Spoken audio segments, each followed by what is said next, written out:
너 우리 경기도의 경기라는 이름이 내년이면 무려 1000년이 되는 거 알아? 1000년? 1000년이라고 하니 왠지 환상 속의 도시 같다. 1000년의 해를 맞이해서 경기도에서는 투어를 다니며 우리 도민들의 의견을 모으고 있대. 모아서 뭐하게? 우리의 의견을 모아 정책이 되게 한다는 거지. 단순히 1000년이 된 환상 속의 도시가 아니야. 우리의 상상이 현실로 구현되는 곳이야. 대한민국의 심장 경기도. 고려시대부터 불린 경기라는 이름은 어느새 1000년이 되었습니다. 1000년 동안 대한민국의 심장으로 뛰어온 만큼 경기도민의 목소리를 모아 미래 비전을 만들어가겠습니다. 이 캠페인은 경기도와 경기문화재단이 함께합니다. 오늘도 미세먼지 비상저감 조치가 실시됐죠. 벌써 세 번째. 그런데 서울시의 대중교통 무료 정책에 대해서 서울시와 경기도, 인천시까지 지금 아주 강한 어떤 논쟁이 벌어지고 있는 그런 상태입니다. 그래서 오늘 남경필 경기도지사를 스튜디오에 지금 직접 초대했습니다. 지사님 어서 오십시오. 네, 안녕하십니까. 네. 그러니까 하루 50억씩 그냥 낭비하는 거다 이거죠? 효과가 거의 없습니다. 거의 없습니까? 네. 뭐 그래도 차량 운행이 한 처음 이틀은 막 1점 몇 프로, 뭐 이번에는 2점 몇 프로 줄어들었다 뭐 이러던데요. 그러니까 차량 줄어드는 것도 뭐 의미가 있지만 전체적으로 연구 결과에 따르면 차량 때문에 생기는 미세먼지는 전체에 비해서 아주 작은 양이고요. 예. 연구 결과는 약 차량이 20% 정도 줄어들면 전체 미세먼지 저감 효과가 약 1% 정도 있을 거다. 근데 지금 한 2%의 줄어드는 효과라면 예. 거의 효과가 미미하다고 봐야죠. 예. 0.1% 정도 된다고 봐야 되겠죠. 예. 근데 거기다가 하루에 50억씩 한 1년에 한 20번 정도 있을 거라고 보거든요. 그러면 한 1000억. 네.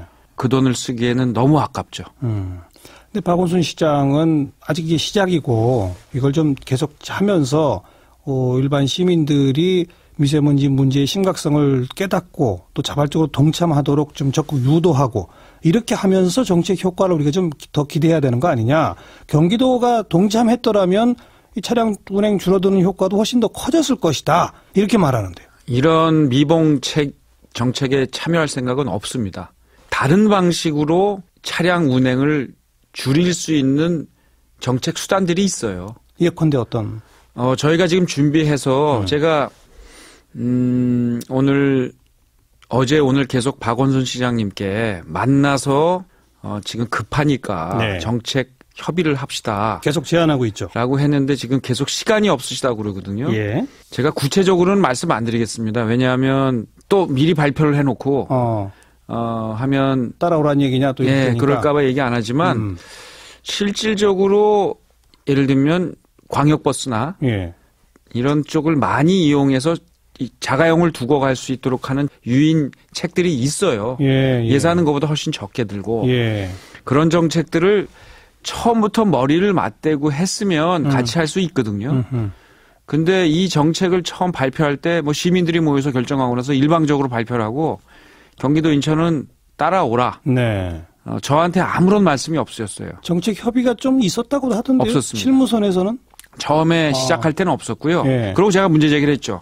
이걸 어떻게 그냥 따라오게 하느냐. 그러고 났더니 이제 실무선에 대화가 좀 시작된 것 같지만 네. 말씀드린 대로 이게 1년에 20번 정도 발동이 되면 1000억. 이게 미세먼지가 점점 심해져 가지고 뭐 30일, 40일 되면 뭐 2000억 이렇게 되는 거거든요. 네. 그런 의사결정을 국장님, 과장님들이 할 수가 없어요. 알겠습니다. 그러니까 협의 부족하게 그냥 하고 따라오라고 했는데 지금 다시 서울시, 경기도, 인천 함께 모여서 만나면 제안할 내용은 있다. 있습니다. 예를 들어서 광역버스 같은 걸 더 좀 증편한다든지 더 타기 쉽게 한다든지 뭐 이런 식의. 더 타게 하는 요인. 네네. 또 더 증편하는 문제. 또 과거에 뭐 서울시가 했던 방식인데 실제로 운행을 중단하는 경우에 그것을 인센티브를 주는 방식. 승용차 운행을 중단할 때. 네. 본인들이 동참하는 거죠. 뭐 이런 방식들을 같이 머리를 맞대고 서로 협의를 하면 방법들이 있어요.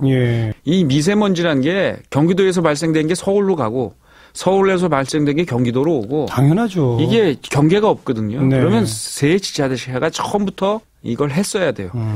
그리고 이거는 누가 봐도 효과가 없습니다. 그런데 지금 박원순 시장, 그다음에 또 경기도지사를 노리는 이재명 성남시장 등은 정책 효과는 조금 더 두고 평가할 필요가 있다라고 하는 것을 하나 깔고 또 하나는 과잉 대응이라도 하는 게 낫다. 그러면서 이구동성으로 비판하는 게 경기도 남경필 지사는 정책 집행권을 갖고 있는데 그럼 뭘 하면서 지금 서울시를 비판하는 거냐? 아무것도 안 하고 있지 않느냐? 이렇게 비판하더라고요. 그러니까 그것조차가 이거야말로 이 정치 공세예요. 왜냐하면 경기도는 알프스 프로젝트라고 해서 이미 미세먼지 저감 대책을 한 10년 앞을 내다보고 지금 하나하나 시행을 하고 있고요. 예. 구체적으로 말씀드리자면 저희가 6살 이하 그리고 65세 이상 되시는 모든 도민들한테 저희가 이 마스크를 2월부터 지원을 해드립니다. 그래서 280만 매를 저희가 이제 지원을 해드리고요. 네. 이미 시작한 거는 마스크 지원은 미세먼지 저감 대책은 아니잖아요. 그러니까 이게 건강 보호 대책이지. 미세먼지를 저감하는 방법이 있고 예. 지금 미세먼지의 실제 원인은 대부분 중국에서 오는 것들이 많아요. 뭐 중국 그리고 많죠. 예. 이 공장에서 발생되는 게 그렇죠. 굉장히 많고요. 그리고 화물차, 뭐 버스 이런 거. 그래서 이제 화물차 같은 경우에는 저희가 2005년 이하 그 전에 만들어진 화물차가 약 5만 대거든요. 이 5만 대에 대해서 매연 저감 장치를 다 달아드리는데 예산을 드립니다. 예. 그리고 LPG 엔진 개조하도록 하고요.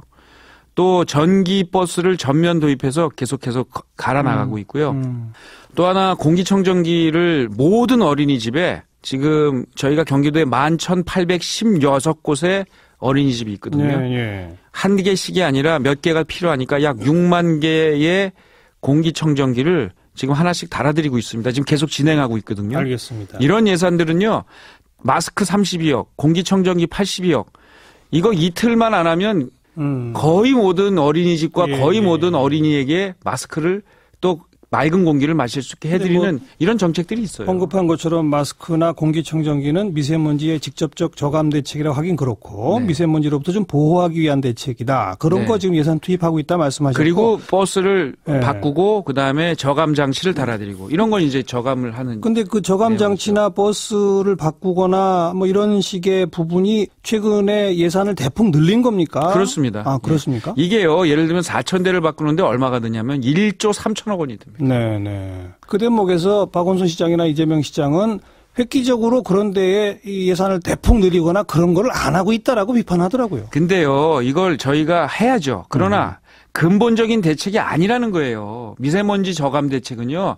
버스나 화물차? 당연히 화물차를 당연히 해야 되지만 네. 진짜 대책은 이게 아니고 네. 이 공단에서 발생하는 공장에서 발생하는 게 굉장히 많고요. 예, 예. 이것도 정부하고 협의해서 지금 하나하나 지금 이런 저감 장치들을 달아 나가고 있어요. 네. 근데 이런 데 예산을 같이 좀 모여서 경기도가 지금 1,300만이고 서울이 1,000만이고 인천이 300만이면 약 예. 2,000만이 넘는 시민들의 문제잖아요. 예. 그럼 여기에 대해서 같이 얼마씩 예산을 내자, 투자하자 이렇게 논의가 되면 좋은데 네. 먼저 발표해놓고 따라와라. 근데 이거라도 안 하면 되겠느냐. 이런 것이 저는 포퓰리즘이라고 생각하는 거예요. 네. 그 3자가 빨리 만나자는 것은 계속 지금 제안하고 계신 거잖아요. 네. 근데 서울시청 앞에 가서 1인 시위라도 하겠다 뭐 이렇게 하신 거. 아니, 전 그런 얘기 한 적 없습니다. 아, 그래요? 예. 이재명 시장이 그런 표현 쓰던데? 그건 이재명 시장님의 아마 단골 메뉴 중에 그런 게 있어서 그러시는지 모르겠지만 저는 1인 시위하겠다는 얘기를 한 번도 한 적이 없습니다. 그래요? 모르겠어요. 어느 기사를 보고 그러셨던 것 같은데요. 네. 저는 그런 얘기 한 적이 없습니다. 알겠습니다. 미세먼지 얘기는 이 정도 하고 네. 뭐 어쨌든 세 분이 한번 만나시는 거는 뭐 필요할 것 같네요. 현재 어쨌든 갈등과 논란이 되고 있으니까. 그래서요. 네. 오늘 제가 어제 제안을 하고 났더니 지금 오늘 환경국장들이 어제 모였어요. 예, 예. 근데 만나서 또 잘 협의가 안 돼요.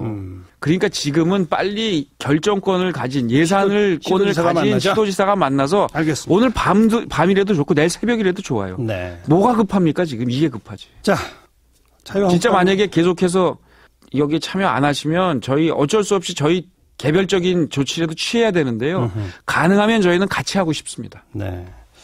자유한국당 복당 이야기를 좀 해야죠. 네. 왜 돌아가셨어요?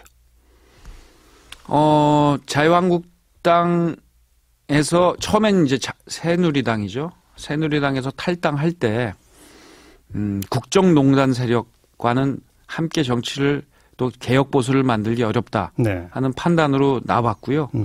그 이후에 국정농단의 주체들이 뭐 박근혜 대통령 출당 또 몇몇 친박 의원들의 출당 조치 그다음에 지구당 위원장 해촉 그리고 또 뭐 스스로 한 건 아닙니다만 검찰의 수사 이런 것으로 많이 그런 분들이 당과는 이제 인연이 멀어졌고요. 또 하나 이런 결정을 하게 된 것은 바른정당으로 정치 개혁 보수를 한번 해보려고 했던 거죠. 그렇죠. 근데 아쉽게도 이건 저의 책임도 큽니다. 그리고 거기 참여한 모든 사람들의 책임인데요. 비전의 부족, 비전을 공유하지 못했어요. 그리고 정치력도 부재했죠. 그러다 보니 바른정당은 지금 어느 상태까지 와 있느냐. 자강이 불가능합니다. 그냥 국민의당과 통합할 거냐 자유한국당과의 통합할 거냐는 논쟁이 있었어요. 그래서 다수가 국민의당과 통합하자는 의견이 있어서 그리 가고 있는데요. 그렇죠. 저는 분명히 그 길은 아니다. 순서에 맞지도 않고 일단 보수 통합을 하고 중도로 외연을 넓히자라는 얘기를 꾸준하게 해왔는데 유승민 대표와 많은 의원들이 그쪽으로 방향을 갖고 가기 때문에 이제는 제가 기다렸어요. 그러다가 거의 정치적으로 그 통합이 현실화되는 상황이라 그렇다면 저는 생각이 다릅니다.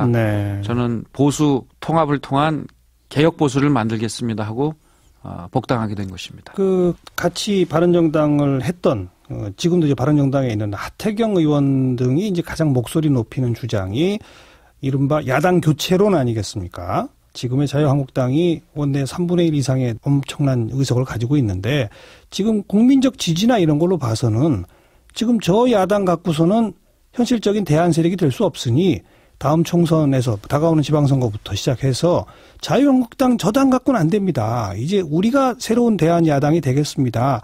라고 해서 이 당을 비약적으로 키울 수 있다. 그 구상이 안 된다 이겁니까? 뭐 그런 노력을 하시는 거는 좀 좋다고 봐요. 그리고 저는 그 중도의 통합도 의미가 있는 일이라고 봅니다. 그렇지만 지금 이 국면에서 가장 큰 강은 어디서 흐르고 있느냐. 바로 여야의 사이에 있는 강이에요. 문재인 대통령께서 촛불이라는 혁명적인 변화 속에서 대통령이 되셨고 그 가운데 우리는 대통령 탄핵을 했어요. 저는 그 대통령 탄핵을 했던 그 세력들을 모두 집권 기반으로 생각을 하고 통합의 정치, 연정의 정치를 했으면 지금 이 상황이 안 왔죠. 그러나 대통령 되시고 나서 뭐 선택을 하신 거예요. 분명하게 민주당 정권을 만드신 거고 그 가운데 대결 정치를 선택을 했습니다. 지금 가장 큰 강은 국민의당과 바른정당과 자유한국당 사이에 흐르는 강이 아니에요. 분명한 것은 야권과 여권의 강이 크게 흐르고 있습니다. 저는 야권 통합을 해 나가야 된다고 보고요. 그런 의미에서 그 노력도 저는 무의미한 게 아니라 성공하길 바라고 자유한국당이 보수로서 새롭게 개혁하는 길로 나가는 것 그런 이후에 양쪽이 다시 하나로 통합하는 과정 이런 것들이 이번 지방선거 이후 또 총선 대선 과정에서 있어야 되고요. 그걸 위해서 서로 노력하는 거지 저는 서로 간에 너 죽고 나 살자식의 비난을 하는 것은 지금 국면에서 이 야권에서 해야 될 그런 말씀들은 아니라고 생각이 듭니다. 문재인 대통령이 집권하자마자 국민의당, 바른정당, 정의당까지를 포함한 어떤 협치 연정의 구도를 만들었다면 완전히 바뀌었을 것이다. 그 말씀 아까 하셨고. 그렇게 갔어야죠. 근데 그걸 선택하지 않았다라는 이제 현 문재인 대통령과 여당에 대한 어떤 비판을 먼저 전제를 하더라도 또 일각에서는 많은 국민들이 지금 자유한국당이 보여주고 있는 정치적인 행동은 세금 문제, 예산 문제, 뭐 이 평창 올림픽 문제를 볼 때 모든 정부 정책에 하나도 찬동하는 게 없는 전부 다 반대하는 이건 좀 문제 있지 않느냐라고 보는 시각 분명히 있지 않습니까? 그런 문제는 이제 차차 개혁을 해 나가야죠. 그렇지만 개혁이 될까요? 계속 거간에서 개혁하시려다가 좀 못 하셨던 거 아니에요? 네, 그리고 나서 이제 바른정당을 만들었는데 바른정당이 사실상 실패했죠. 네. 그러니까 어쩔 수 없이 지금 통합의 길로 가는 거예요. 예. 그래서 저는 선택을 보수 통합을 먼저 하자고 했던 거고요. 예. 이 안에서도 지금 많은 사람의 변화가 있습니다. 차차 변화시키는 일이 제 몫이라고 생각을 하고 전 그 길에 이제 매진을 할 겁니다. 네. 사실 남경필 의원은 처음 국회의원 할 때부터 5선 하셨고 지사하시고 그 오랜 정치 활동 기간 동안 계속 일관된 목소리가 보수당을 내가 개혁하겠다 했잖아요. 그렇습니다. 결국은 안 됐잖아요. 계속 해야죠. 저는 그렇다고 해서 중도를 해서 그게 새로운 보수의 비전이 된다라고도 또 장담할 수 없다고 봐요. 예. 지금 참 아쉬운 건 뭐냐면 국민의당과 바른정당의 통합 사이에 그 목표는 알겠는데 그 과정에서 보여지면 이게 민주적인가? 예. 이게 절차가 정당한가? 예. 너무 수단을 놓고 과정을 무시하는 거 아닌가 하는 좀 아쉬움은 있어요. 뭐 내부적으로 지금 그래서 계속 분란이 일어나고 있잖아요. 그러니까요. 좋습니다. 그렇다면 자유한국당 내가 다시 돌아가서 또 역시 개혁하겠다. 이제 그 말씀인데 그렇습니다. 1번 개혁까지가 뭡니까? 자유한국당. 저는 일단 도지사입니다. 그래서 지금 문재인 정부가 하고 있는 일 중에 정말 우려되는 정책들이 있어요. 예. 저는 그 정책을 자유한국당을 통해서 바로잡으려고 합니다. 가장 큰 피부에 와닿는 제가 느끼는 건 뭐냐면요. 저도 대통령 후보에 나갔을 때 최저임금을 1만 원까지 올리겠다고 약속을 했어요. 네. 그러나 현실로 와서 이걸 보니까 이것을 계속 하게 되면 특히 2020년까지 이걸 하게 되면 정말 우리 경제가 너무나 어려워질 것 같고 이걸 수정해야 한다. 이거는 수정해야 됩니다. 그 수정도 이 속도를 굉장히 조절을 해야 되고요. 그 전에 임금 체제를 개편을 해놓고 이런 노력들을 하고 해야 되는데 이런 것들에 대해서 대통령의 신년 기자회견 때의 말씀도 그렇고 그럴 생각이 전혀 없어요. 그렇다면 이런 것들을 자유한국당이 해야 될 일은 바로 이런 최저임금의 문제 이런 것들을 바로잡는 데 노력을 해야죠. 수정하고 대안을 내고. 그렇습니다. 그리고 예를 들면 최근에 혼선을 보이고 있는 이 가상화폐의 문제에 있어서도 자유한국당은 분명한 대안을 제시를 해야 돼요. 이것을 무조건 도박으로 몰고 폐쇄하겠다고 하는 그리고 오락가락 혼선하는 거는 그야말로 왜 청년들이 여기에 휩싸일 수밖에 없는가에 대한 구조적인 문제를 해결을 해야죠. 자유한국당은 계속 이제 이것도 최저임금도 비판은 해왔는데 방금 말씀하신 것처럼 대안을 별로 안 내고 있었거든요. 제가 내일 원내대책회의에 참여를 합니다. 저는 뭐 정치적인 뭐 이런 문제보다는 그런 정책적인 문제에 대해서 먼저 얘기를 할 거고요. 알겠습니다. 단 이런 건 있습니다. 문재인 대통령께서 오늘 굉장히 분노하신다는 표현을 하셨는데 이명박 전 대통령의 표현에 대해서 저는 최고 권력자가 분노하신다는 거는 국민들을 불안하게 해요. 저는 최고 권력자에게 필요한 건 분노가 아니라 인내라고 생각을 합니다. 그리고 분노한다면 정말 우리를 우습게 여기거나 우리를 어렵게 만드는 외세의 세력이 있다면 그런 거에는 분노는 하지만 최고 권력자는 국내 문제에 대해서는 되도록 인내하시고 모두를 통합하려는 노력하시는 게 맞지 않나 하는 생각을 합니다. 얘기 꺼내신 김에 이명박 전 대통령 검찰 포토라인에 서야 합니까? 아니 법 잘못한 게 있으면 서야죠. 그거는 어떻게 막겠어요. 모든 분들이 뭐 지금 대통령 한 분은 감옥에 계시는데 저는 잘못이 있다면 서야죠. 네, 정치 보복이라고 보세요? 좀 보면 그렇지만 이게 이런 겁니다. 잘못이 있으면 세우고 구속될 일이 있으면 해야죠.